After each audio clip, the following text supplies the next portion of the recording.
buenas tardes, amigos de TVO Noticias. Al momento de Cuarto Poder, me da mucho gusto saludarlos la tarde de este jueves ya 15 de julio de 2021, con el gusto, por supuesto, de siempre para informarle a ustedes los acontecimientos más importantes que se han generado en la agenda local y lo que en las últimas horas se ha convertido en noticia en el estado de Chiapas. Por supuesto, le tendré lo más relevante de la actividad deportiva. En los siguientes minutos le voy a platicar de que están llegando, afortunadamente, más vacunas al estado de Chiapas y esto invita a la población a participar pues en estas campañas que están implementando las autoridades en temas sanitarios. Por supuesto, también le voy a platicar la situación que prevalece en el zoológico Miguel Álvarez del Toro con un asunto que generó bastante polémica a través de redes sociales. Me refiero a la muerte de la única nutria que estaba en exhibición en este recinto y que, bueno, se acusara que hay negligencia médica y viene todo un proceso de investigación para saber si sancionan o no a los médicos que intervinieron a este animal. Le voy a platicar además también de la protesta y la denuncia que tienen algunos estudiantes normalistas que están exigiendo más plazas y más espacios en estos lugares a la Secretaría de Educación y por supuesto también lo último que se ha generado con relación a una serie de reacciones por esta aparición de algunos grupos de autodefensas en la zona altos del estado de Chiapas. Permítame entonces abrir con la información que hace referencia a las vacunas contra el coronavirus y bueno, cómo está Chiapas en la parte federal, que afortunadamente están llegando los insumos. Ahora le toca a los ciudadanos hacer la siguiente parte. Mire, escuche la siguiente información.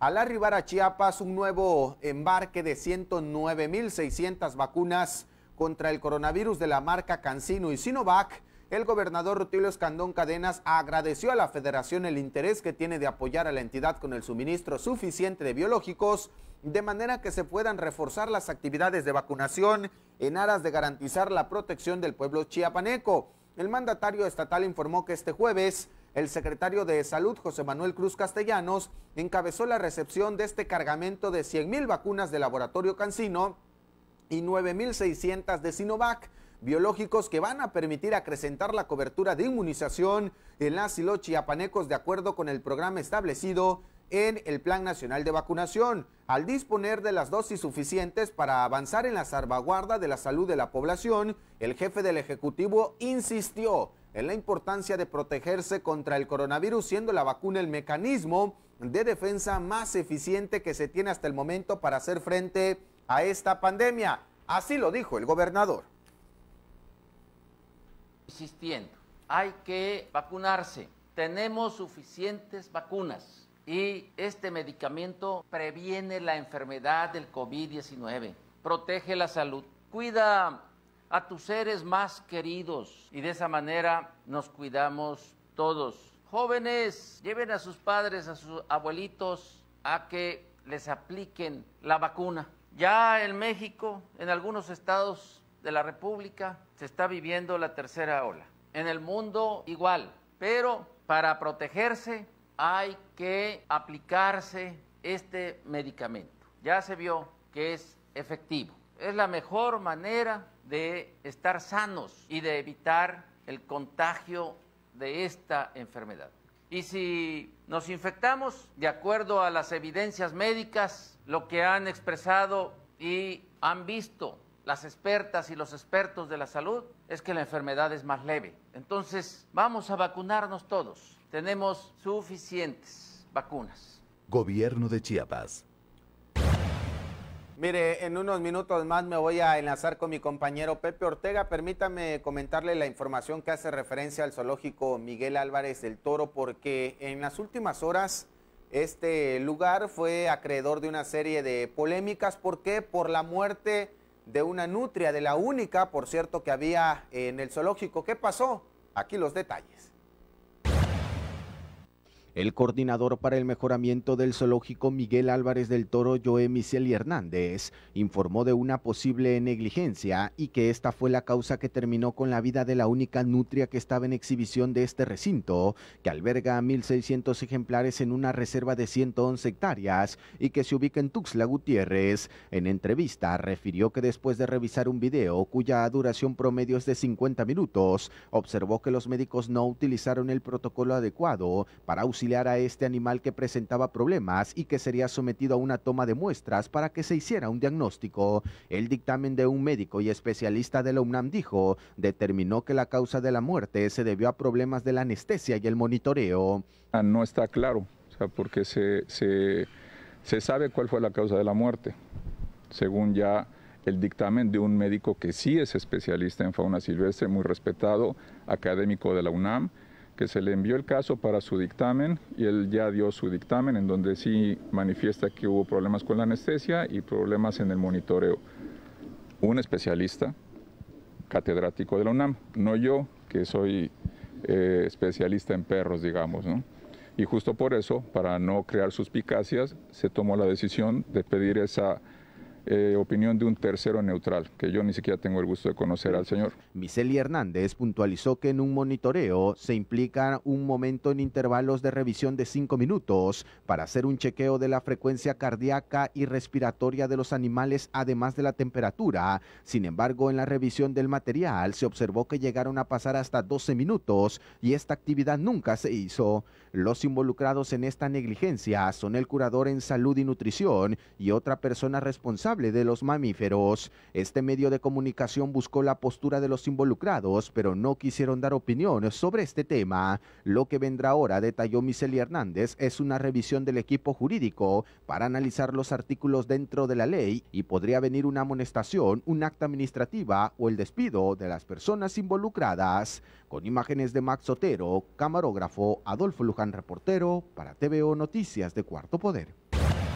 Voy ahora con mi compañero Pepe Ortega. Mire, ya son varios personajes que de manera crítica, abierta y además pública han señalado pues la situación decadente que está atravesando el Partido Revolucionario Institucional y han coincidido en una sola cosa, Pepe, es que si este partido político no se renueva, está próximo a su desaparición. Te escucho, buenas tardes. ¿Qué tal, Adolfo? Muy buenas tardes, te saludo con mucho gusto, igual al amable auditorio de TV Noticias de Cuarto Poder, y como bien dices, pues ya hundiéndose el barco, digamos, habla Ulises Ruiz, exgobernador de Oaxaca y un pues priista de muchos años, quien ofreció una conferencia de prensa en esta ciudad capital, en donde dio a conocer que si el PRI no se renueva, pues seguramente desaparecerá, debido a que es necesaria una transformación, ya que en este año se vivieron las peores elecciones de su historia, incluso peores que las del año 2018. Expuso que el cambio debe iniciar por la salida del actual presidente del partido a nivel nacional, Alejandro Moreno Cárdenas, y su grupo, ya que han sido personajes a modo del poder, sin tocar los temas que la gente del país quiere escuchar, además de que no se han comportado a la altura de la situación y como una verdadera oposición. Sostuvo que el PRI deberá trabajar en temas como seguridad, economía y no continuar con la persecución a los empresarios y destrucción del país que se hace desde el poder, además de que se debe trabajar en temas como el de la pandemia por coronavirus, que no ha sido tratado de forma respetable, pues dijo que a pesar de las cifras oficiales, él cuenta con información que revela más de 350,000 muertos a consecuencia de la misma. Mientras no se resuelve el asunto de la pandemia y no se vacune al 70% de la población, va a ser muy difícil que se salga de la crisis en materia económica, y no estamos hablando de esos temas porque no queremos tocar al presidente, apuntó. No estamos actuando como oposición y esto es algo que debe hacer el PRI, por eso no estamos hablando el lenguaje del pueblo de México, de los ciudadanos que están recibiendo pocas oportunidades. Alejandro Moreno y su grupo no hablan más de estos temas y solamente hablan de temas banales, apuntó. Además, el exgobernador de Oaxaca dijo que han propuesto una dirigencia provisional que puede ser de una o más personas ante lo inédito de las elecciones. También se debe romper la práctica del PRI de la cultura de la línea, ya que sostuvo no son el partido en el poder, ni son el partido del presidente, ni el partido de los gobernadores, por lo que propone es que bueno, pues se haga una comitiva, digamos, de exgobernadores, expresidentes o integrantes de cuadros políticos nacionales quienes tengan la talla suficiente para hacerse cargo del partido. En cuanto al proyecto que se le preguntó sobre su expulsión del partido, comentó que pesan en su contra varias acusaciones, las cuales no tienen fundamento, pero está consciente de que será expulsado del partido debido a que Alejandro Moreno tiene a disposición los organismos del Instituto Político. Sin embargo, él acudirá ante el Tribunal Electoral del Poder de la Federación para que le sean restituidos sus derechos como integrante del PRI. Pues por el momento está la información, Adolfo, regresamos contigo al estudio. Gracias, Pepe, por esta información y bueno, al final de cuentas lo que denota la declaración de este personaje es que ni siquiera al interior del Partido Revolucionario Institucional se ponen de acuerdo, ya ni siquiera necesitan, digamos, que otros partidos políticos estén hablando de ellos solitos, están aventando una serie de pedradas que por supuesto termina por afectar a la imagen de este instituto que, ya decía mi compañero, nada más lo reitero, le fue no mal lo que le sigue en las últimas elecciones. Cambiando de información, voy ahora con mi compañero William Chacón para que nos platique, bueno, este sentir que tienen algunos estudiantes normalistas y la exigencia hacia la Secretaría de Educación para que abran más matrículas. Te escucho, William, buenas tardes. Buenas tardes, Adolfo, buenas tardes a todo el auditorio. Como bien comentas, pues nuevamente jóvenes aspirantes a ingresar a las normales, pues se vuelven a manifestar por para solicitar un incremento en las matrículas. En esta ocasión, jóvenes aspirantes de la Escuela Normal de Educadoras de Licenciatura en Educación Preescolar, Berta von Blumer y Leiva, se manifestaron frente a la Secretaría de Educación para solicitar una audiencia y plantear formalmente la petición de que se incremente la matrícula de nuevo ingreso a dicho plantel, ya que únicamente aceptaron a 40 de alrededor de 300 solicitudes de ficha. Yurisa Jiménez, como vocera del grupo de manifestantes, indicó que anteriormente los grupos eran de 35 alumnos, pero ahora quedaron solo 20 por grupo, por lo que piden acepten por lo menos, y no a todos los que están solicitando esta demanda, a la misma cantidad de alumnos, ya que es la única escuela que cuenta con esta licenciatura en la capital. Argumentó que su petición se fundamenta en que el año pasado, a solicitud de varios jóvenes, las autoridades educativas se dieron a una extensión de la matrícula, por lo que piden se aplique de nueva cuenta. Fueron alrededor de 20 personas, entre jóvenes aspirantes y padres de familia, los que llegaron hasta la Secretaría de Educación para pedir la audiencia, ya que dijeron no quieren quedarse un año sin estudiar debido a la falta de espacio en la escuela. Mencionó que fue el pasado lunes, que se emitieron los resultados de los aceptados en la página de la dependencia, mientras que la lista de los no aceptados los colocaron en el plantel. Al llegar, pues los jóvenes y los pocos padres de familia que también hicieron presencia, llegaron a hacer la solicitud de audiencia, pegaron carteles en la entrada y permanecieron pues a la espera por un largo rato, esperando la respuesta de las autoridades educativas y también a la espera o a la invitación que hicieron a que se sumen aspirantes de otras normales que también disminuyeron su matrícula. Es el reporte, Adolfo, regreso contigo. Por esta información nos vamos hasta la zona altos del estado de Chiapas. Mire, hay reacciones por el asunto de la aparición de un grupo de autodefensas y que por supuesto finalmente buscan hacer justicia por mano propia. Aquí la información. Aunque las autoridades en materia de seguridad están obligadas a garantizar la paz y el orden en los municipios de Chiapas, la aparición de los grupos denominados autodefensas y que buscan hacer justicia por mano propia y con el uso de arma de fuego es un hecho que genera preocupación y tendría que ser atendido por las instituciones para evitar actos de violencia, puntualizó Luis Fernando Cruz Cantoral, diputado local. Refirió que aunque se tratan de grupos civiles y organizados, no se puede permitir la integración de personas que buscan hacer justicia por mano propia debido a que estas acciones también pueden constituir un delito.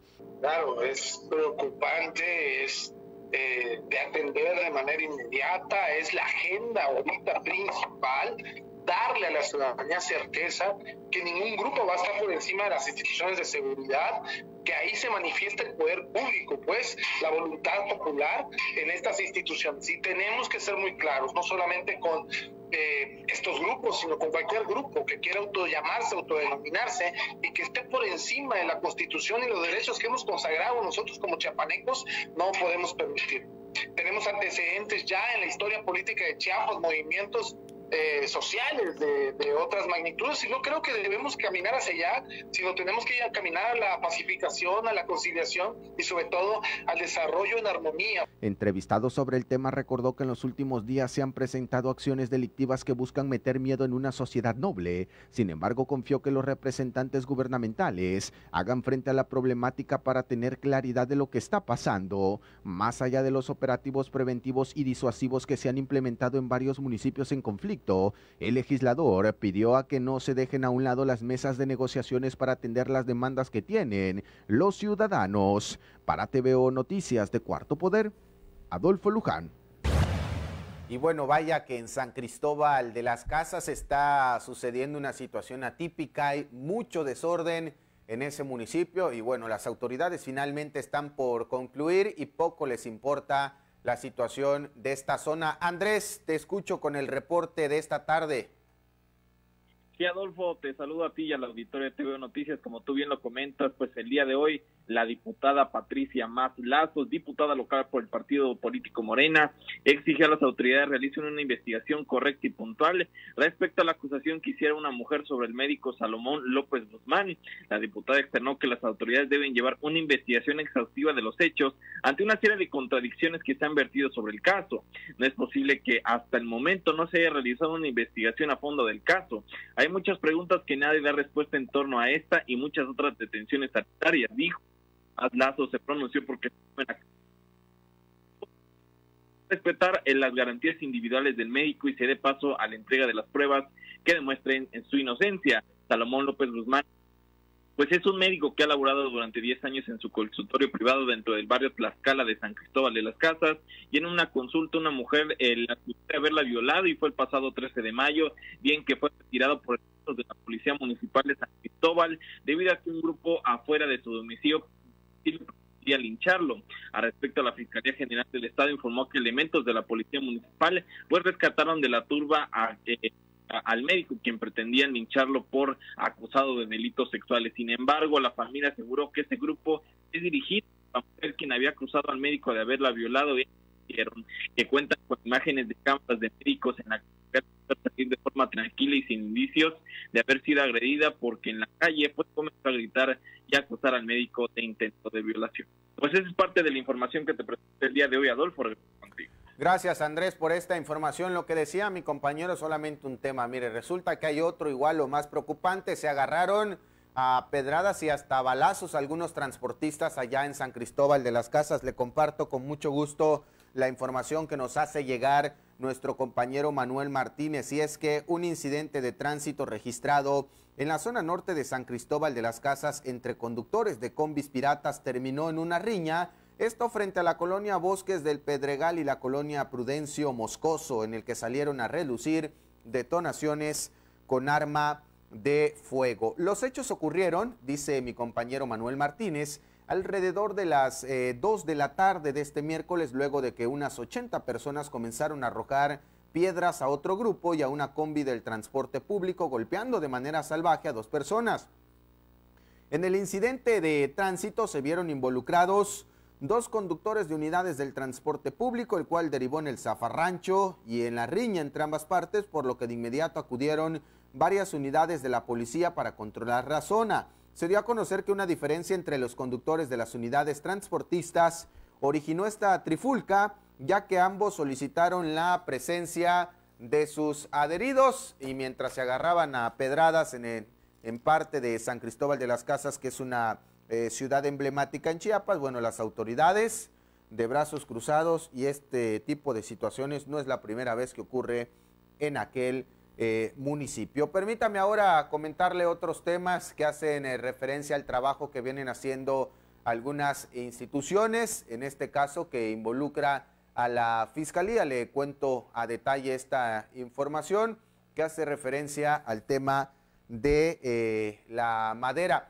Le voy a comentar esto rápidamente para luego platicar con mi compañero Freddy las actividades deportivas. Mire, En el marco del programa Caminos de Apoyo, la Secretaría de Seguridad y Protección Ciudadana, a través de la Subsecretaría de Ejecución de Sanciones Penales y Medidas de Seguridad, recibió la donación de madera por parte de la Fiscalía General del Estado, que será utilizada en talleres de carpintería de los centros penitenciarios de Chiapas. Durante un recorrido por el bazar penitenciario, personal de la Fiscalía apreció las artesanías que se elaboran en los talleres del sistema penitenciario y reconocieron el talento de las personas privadas de la libertad que a través de la capacitación han aprendido una serie de oficios. Y con eso inmediatamente me traslado a otro tema que tiene que ver con seguridad y con el, además, aseguramiento de 178 paquetes de cocaína que venían envueltas o escondidas en básicamente cajas de plátano. Esta es información que da a conocer la Fiscalía General de la República. Le comento que con su delegación en Chiapas, pues se aseguró o se informó del aseguramiento de 178 paquetes de cocaína, así como usted lo escuchó, que venían ocultos en cajas con plátanos y que eran transportados en un camión. El imputado, de nombre Jesús, y el narcótico fueron asegurados por elementos de la Policía Federal Ministerial que están adscritos a la subdelegación de la Fiscalía allá en Tapachula por el probable delito contra la salud en la modalidad de transporte de narcóticos. De acuerdo con la información, en el recinto fiscal de la aduana que se ubica en el municipio de Huixla, se llevó a cabo una revisión de rutina a este tractocamión con placas del Servicio Público Federal con remolque de tipo caja refrigerada, pero al revisar y verificar la mercancía se observó una diferencia de densidades entre una caja y otra. Derivado de lo anterior, pues se dio conocimiento de este tema y se aseguraron 178 paquetes rectangulares que tenían nada más y nada menos que cocaína. Permítame ahora cambiar de información y pasar a asuntos más agradables y que tienen que ver con las actividades deportivas locales y por supuesto también con la participación de México en la Copa Oro. Te escucho, Freddy, buenas tardes. ¿Qué tal, Adolfo? Muy buenas tardes, es un gusto saludarte, también a la gente que sintoniza TVO Noticias de Cuarto Poder. Hablaremos de los deportes, ahora un poco más enfocados al ámbito internacional en el fútbol de la selección mexicana, como ya hacías énfasis, porque el día de anoche enfrentó su segundo encuentro de la Copa Oro 2021 que se realiza en los Estados Unidos. Enfrentó a Guatemala, equipo que llegó emergente para este torneo, luego de que Curazao, como ya se sabe, por casos de COVID en el plantel, tuvo que ser destituido o separado pues de la competencia. Llegaron los guatemaltecos, los recibieron con un 2-0 ante El Salvador y ayer México les propinó un 3-0, la segunda derrota para el cuadro guatemalteco. La noticia en sí, bueno, Rogelio Funes Mori, el argentino recientemente naturalizado mexicano, marcó un doblete, el primero, el segundo gol también, a pases de Héctor Herrera y de Orbelín Pineda. Este último fue el autor del tercer gol ya en la parte complementaria y con eso México pues alcanzó su primera victoria en este certamen que inició para el cuadro de Gerardo Martino algo titubeante, el 0-0 ante Trinidad y Tobago y la aparatosa lesión que tuvo el Chucky Lozano. Eso es parte de lo que se ha vivido con el cuadro mexicano en esta Copa Oro. Resaltar, Adolfo, que pues no es parámetro el cuadro de Guatemala para la selección mexicana, porque son pocas semanas que tiene de entrenamiento, de preparación para este campeonato. Entonces, se tendrá que exigir mucho más el cuadro del argentino encargado de la selección mexicana. Cerrará en un par de días más ante el propio Salvador y ahí se estará definiendo el liderato del grupo A de la Copa Oro. Hasta el momento, los salvadoreños son primero del grupo, paso perfecto, 2 juegos, 2 triunfos, primero ante Guatemala y el día de ayer ante Trinidad y Tobago. México empató primero contra los trinitarios a 0 goles y el día de ayer 3-0 ante Guatemala. Tiene 4 puntos, es segundo. Trinidad y Tobago es tercero con 1 unidad y el equipo de Guatemala último lugar con 0 unidades. Si la lógica no falla, como ha sido en otros certámenes internacionales, pues el cuadro tricolor tendría que terminar como primero de grupo, ya no con paso perfecto, pero sí con un total de 7 unidades y comenzar a ver lo que será la ronda de eliminación directa en esta Copa Oro. Y en planos mucho más internacionales, estoy seguro, Adolfo, que tú y mucha gente aficionada al fútbol como tal recordarán que hace un par de años, exactamente el domingo 29 de junio del 2014 en Brasil, se volvían a derramar lágrimas de frustración, de tristeza, de enojo, toda la afición mexicana, porque se quedaba fuera de los cuartos de final del Mundial de Brasil 2014. El pues culpable inmediato tiene nombre y apellido, es Arjen Robben, el jugador holandés, con ese no era penal tan famoso que se hizo muy popular en redes sociales. ¿Y por qué te menciono a Arjen Robben? Bueno, el día de hoy, hace un par de horas, el jugador holandés anunció su retiro profesional de las canchas con 37 años. El ex seleccionado de la Naranja Mecánica dijo: no voy más, hasta aquí llega mi camino como profesional. Más de 700 encuentros con clubes y la máxima selección de Holanda, igual poco más de 600 goles y casi 200 asistencias a lo largo de su trayectoria como profesional. Militó en el fútbol holandés, desde luego con el Groningen, equipo con el que se retira, con el PSV Eindhoven, con el que fue multicampeón, con el Real Madrid de España, con el que logró un título, con el Chelsea de Inglaterra, con el Bayern Múnich de Alemania, en donde ganó prácticamente todo. Hoy aquejado por lesiones, por baja de juego, evidentemente. Robben dice, se retira, está consciente de que su físico no le da más, el cuerpo ya no le está respondiendo y por ello decide colgar los botines, abandonar esta carrera que, te insisto, está plagada de títulos, pero para la afición mexicana siempre será el villano del 2014 con ese famoso no era penal. Y además, un periodo antes, un mundial previo en Sudáfrica 2010, recordar también que Robben fue protagonista de una jugada muy dramática y quizás gran parcialidad de la afición holandesa lo considera también un villano. ¿Por qué? El mundial de Sudáfrica del 2010, en la final ante España, un mano a mano clarísimo que hubiera decantado en el título de Holanda, terminó fallando Arjen Robben ese mano a mano ante Iker Casillas, que providentemente desvió la pelota con la parte interna del botín. Esas serán partes de las experiencias, de las vivencias, los recuerdos que tendrá la afición de Arjen Robben, que más allá de lo sucedido en Brasil 2014, es un jugador que dio mucho al fútbol, habilidoso como nadie, poseedor de una gran velocidad sobre el terreno de juego. Pues hoy a los 37 años deciden retirarse y ver si continúa como director técnico en su país o en otras naciones en donde militó como profesional. Adolfo, esta es la información deportiva que te presento en este día. Gracias, Freddy, por esta información y bueno, nosotros con eso concluimos esta segunda emisión. A nombre de todo el equipo, nuestros compañeros Max Otero en los sistemas informativos, el ingeniero Armando Barrientos en la edición, Fanny Guadalupe en la realización, el ingeniero Juan Carlos. Soy Adolfo Abosaid, que tenga usted buen provecho, buena tarde, mañana en punto de las 8 de la mañana.